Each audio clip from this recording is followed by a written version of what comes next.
Capacity crowds filled the Ambedkar Stadium, New Delhi for the Durand football final between the giants East Bengal in light and Mohun Bagan in dark shirts.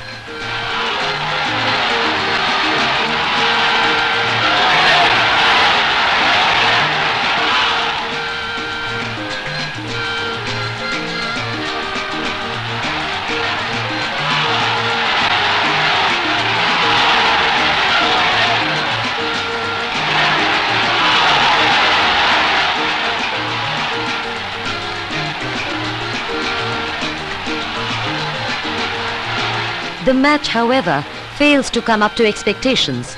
Both sides show weakness among the forwards, who are rendered ineffective by good defence.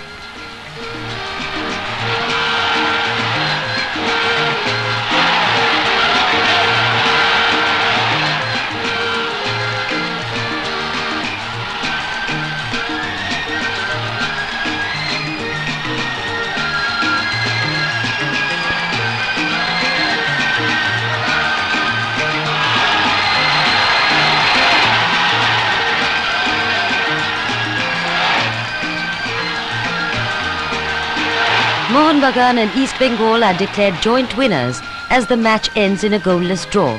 Bhaskar Ganguly of East Bengal wins the toss and the right to keep the trophy for the first 6 months.